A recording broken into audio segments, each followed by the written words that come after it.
नमस्कार दोस्तों, मैं प्रेमलता आज शनिवार व्रत की कथा सुनाती हूँ। इस कथा को संपूर्ण सुनना, बीच में मत छोड़ना।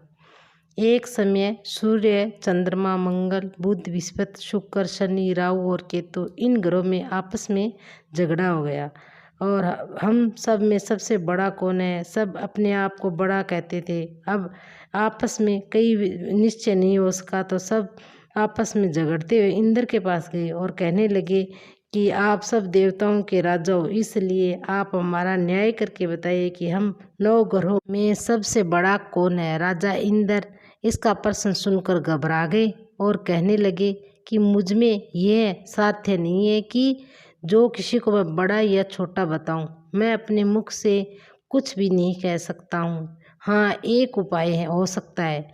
इस समय पृथ्वी पर राजा विक्रमादि दूसरों को दुखों का निवारण करने वाला है, इसलिए तुम सब मिलकर उनके पास जाओ, वही तुम्हारे दुखों का निवारण करेंगे। ऐसा वचन सुनकर सभी ग्रह देवताएं चलकर भूगोल के राजा विक्रमादि की सभा में जाकर उपस्थित हुए और अपना प्रश्न राजा के सामने रखा। राजा उनकी बात सुनकर बड़ी चिंता में पड़ गए कि मैं अपने मुख से किसको बड़ा किसको छोटा बताऊं।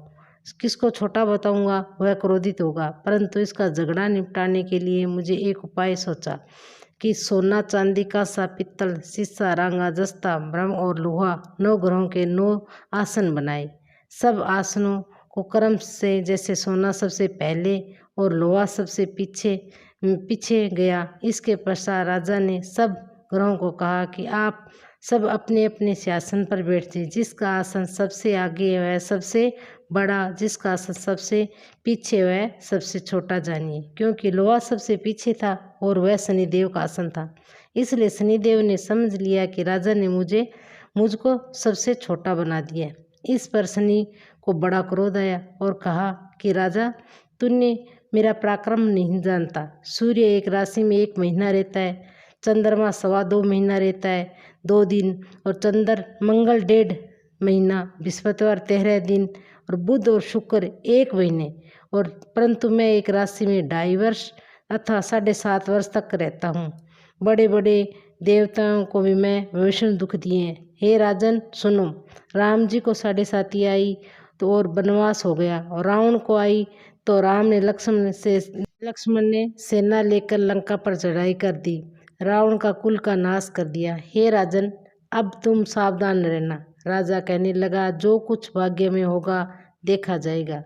इसके बाद वह अन्य ग्रह प्रसन्नता के साथ चले गए, परंतु शनिदेव बड़े क्रोध के साथ सिंगारे। कुछ काल व्यतीत हो जाने पर राजा को 7.5 आई और शनिदेव घोड़ों का सौदागर बनकर अनेक सुंदर घोड़ों सहित राजा की राजधानी में आए। जब राजा ने सौदागर के आने की खबर सुनी तो यशपाल को अच्छे अच्छे घोड़े खरीदने की आज्ञा दी। यशपाल ऐसे अच्छी नस्ल के घोड़े देखकर और मूल्यों का सुनकर चकित हो गया और तुरंत ही राजा को खबर दी कि राजा उन घोड़ों को देखकर एक अच्छा सा घोड़ा चुनकर सवारी के लिए चढ़ा। राजा घोड़े की पीठ पर चढ़ते ही घोड़े जोर से भागा। घोड़ा बहुत दूर एक जंगल में जाकर राजा को छोड़ दिया और अंतर्ध्यान हो गया। इसके बाद राजा अकेला जंगल में भटकता फिरता रहा।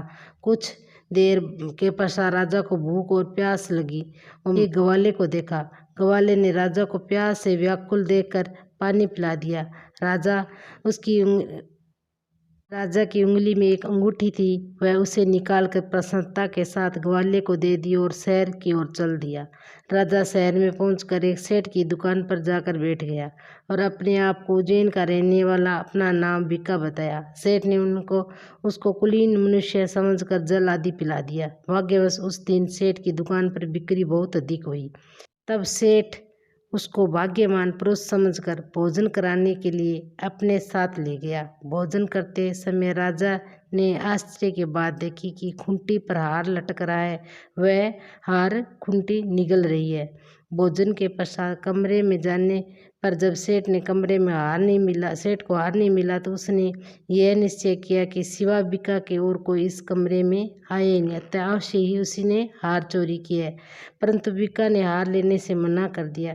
इस पर 5-7 आदमी इकट्ठे होकर उसको फौजदार के पास ले गए। फौजदार ने उनको राजा के सामने उपस्थित किया और कहा कि आदमी तो भला प्रतीत होता है, चोर मालूम नहीं होता, परंतु सेठ का कहना है कि इसके सिवा कोई घर में आया ही नहीं, अवश्य इसी ने चोरी की है। तब राजा ने आज्ञा दी कि इसके हाथ पैर काट कर चौरंगा बना दिया जाए। राजा की आज्ञा का तुरंत पालन किया गया और बिका के हाथ पैर काट दिए गए। इस प्रकार कुछ काल व्यतीत हो जाने पर एक तेली ने उसको अपने घर ले गया और कोल्हे पर बिठा दिया और बिका उस बैठा हुआ जुबान से बैल हाँकता रहा। शनि की दशा समाप्त हो गई और एक रात को वर्षा ऋतु के समय वह मल्हार राग गाने लगा।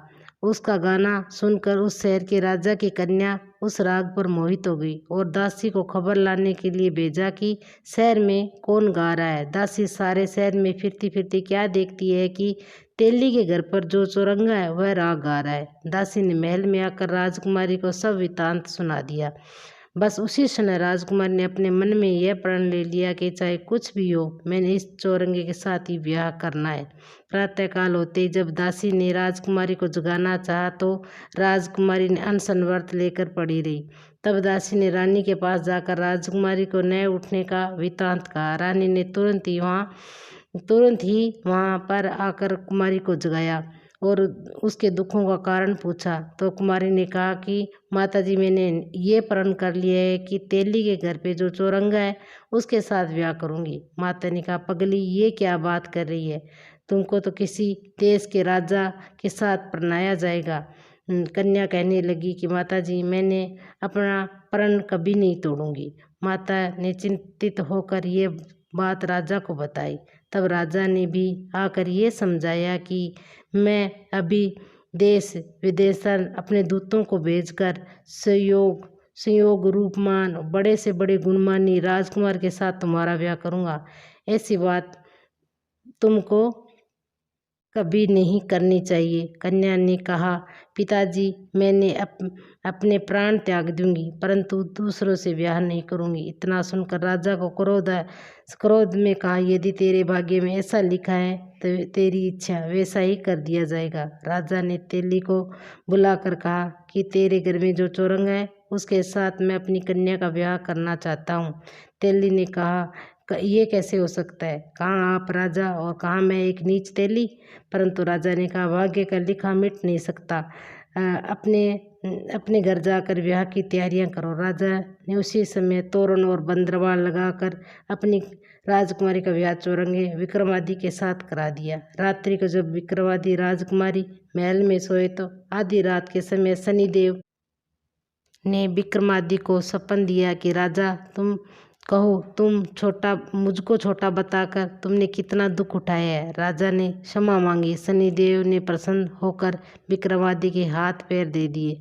तब राजा ने कहा, महाराज, मेरी प्रार्थना स्वीकार करें कि जैसा दुख आपने मुझे सौंप दिया वैसा किसी को मत देना। शनिदेव ने कहा कि तुम्हारी यह प्रार्थना स्वीकार होगी। जो मनुष्य मेरी कथा सुनेगा या कहेगा उसको मेरी दशा में कभी किसी प्रकार का कोई दुख नहीं होगा, और जो नित्य मेरा ध्यान करेगा, चींटियों को आटा डालेगा, उसके सब मनोरथ पूर्ण हो गए। इतना कहकर शनिदेव अपने धाम को चले गए। राजकुमारी की आँख खुली तो उसने राजा के हाथ पांव देखकर आश्चर्य प्राप्त हुआ। उसको देखकर राजा ने अपना समस्त हाल कहा। मैं उज्जैन का राजा विक्रमादि हूँ। ये बात सुनकर राजकुमारी अत्यंत प्रसन्न हुई। प्रातःकाल राजकुमारी ने उसकी सखियों ने पूछा तो उसने अपने पति का समस्त वृत्तांत कहा सुनाया। तब सब ने प्रसन्नता प्रकट की और कहा कि ईश्वर ने आपकी मनोकामना पूर्ण कर दी है। तब उस सेठ को ये बात सुनी तो विक्रमादि के पास आया और विक्रमादि के पैर में गिरकर क्षमा मांगने लगा कि आप पर मैंने चोरी का झूठा दोष लगा दिया, अतः आप मुझको जो चाहो दंड दे सकते हो। राजा ने कहा, मुझ पर शनिदेव का क्रोध था, इसी कारण ये सब दुख मुझको प्राप्त हुआ है। इसमें तुम्हारा कोई दोष नहीं है। तुम अपने घर जाकर अपना कार्य करो।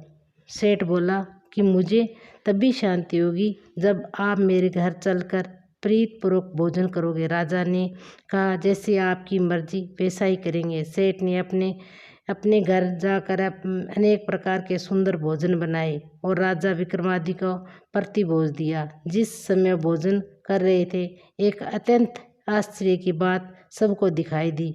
जो कुंठी पहले हार निकल गई थी, वह हार उगल रही है। जब भोजन समाप्त हुआ तो सेठ ने हाथ जोड़कर बहुत सी मोहरें राजा को भेंट की और कहा कि मेरे श्री कंवर नाम की एक कन्या है, उसका प्रणय ग्रह मैं आपसे करना चाहता हूँ। इसके बाद सेठ ने अपनी कन्या का ब्याह राजा के साथ कर दिया और बहुत से दान दहेज दिया। इस प्रकार कुछ दिनों तक वहाँ निवास करने के पश्चात विक्रमादित्य शहर के राजा से कहा कि अब मेरी उज्जैन की इच्छा है। फिर कुछ दिन के बाद विदा लेकर राजकुमारी मनभावनी और सेठ की कन्या श्री कंवरी तथा दोनों जगह से देश में प्राप्त अनेक दास दासी रथ पालकी सहित विक्रमादित्य उज्जैन की तरफ चले गए। जब वह शहर के निकट पहुँचे तो पूर्व नगरवासियों ने राजा के आने की संवाद सुना तो समस्त उज्जैन की प्रजा आगमनी के लिए आई। तब बड़ी प्रसन्नता से राजा अपने महल में पधारे। सारे शहर में बड़ा भारी उत्सव मनाया गया। रात्रि को दीपमाला की गई। दूसरे दिन राजा ने शहर में यह सूचना करवाई कि शनिचर देवता सब ग्रहों में सर्वप्रिय है। मैंने इनको छोटा बतलाया, इसी से मुझको ये दुख प्राप्त हुआ। इस कारण सारे शहर में सदा शनिचर की पूजा और कथा होनी चाहिए। राजा और प्रजा अनेक प्रकार के सुख भोगती रही।